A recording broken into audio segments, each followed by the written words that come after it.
Indonesia sebagai negara demokrasi selalu menyelenggarakan pemilihan calon presiden dan wakil presiden dalam setiap 5 tahun sekali. Dan sebelum acara pemilihan diselenggarakan pada waktu yang ditetapkan, ada sebuah seremoni yang mempertemukan para pasangan calon presiden dan wakil presiden dalam sebuah acara bertajuk debat.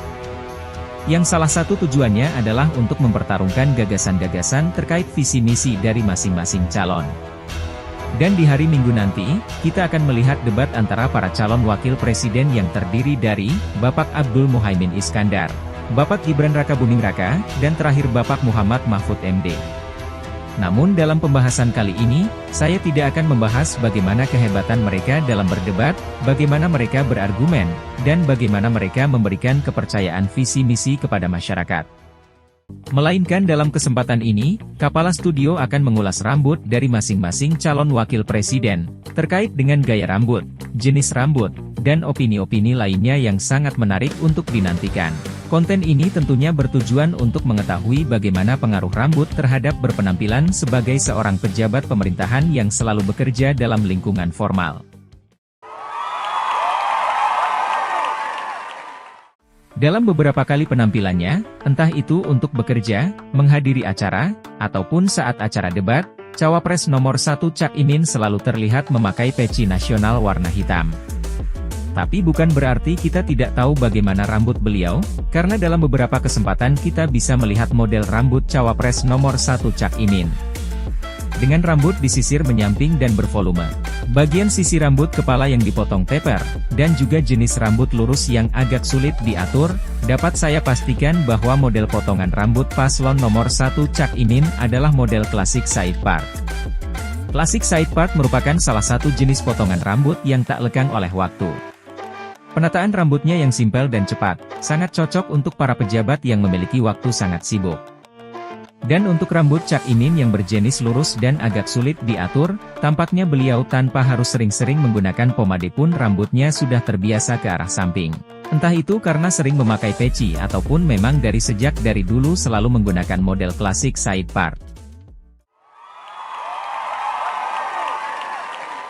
Sebagai satu-satunya calon wakil presiden termuda, paslon nomor 2 Gibran tampak menggunakan potongan rambut yang sesuai dengan usia yang masih terbilang segar, yaitu model rambut taper undercut.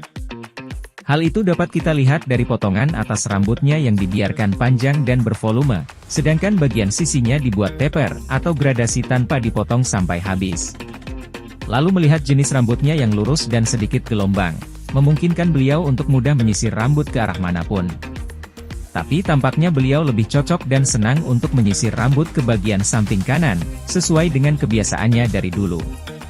Dan dengan menyisir ke samping kanan tersebut, paslon nomor 2 Gibran terlihat begitu shining atau mengkilat.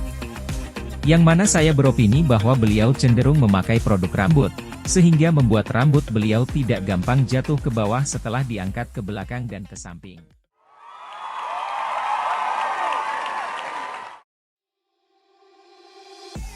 Salah satu cawapres yang telah senior dalam dunia perpolitikan yaitu Cawapres nomor 3 Mahfud MD kerap menggunakan model rambut klasik side part.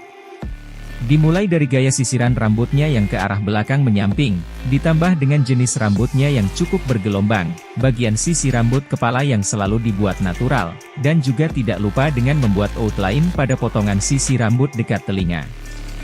Jadi dengan rambutnya yang cukup bergelombang, terkadang rambut suka kena pada daun telinga. Namun dengan menggunakan teknik outline, rambut beliau menjadi semakin terlihat rapi, formal, dan cocok dipadukan dengan memakai kacamata. Dan terakhir, dengan potongan klasik side part yang dipadukan dengan jenis rambut lurus yang sangat bergelombang, membuat rambut Cawapres nomor 2 Mahfud terkesan mudah untuk mengatur rambutnya saat disisir.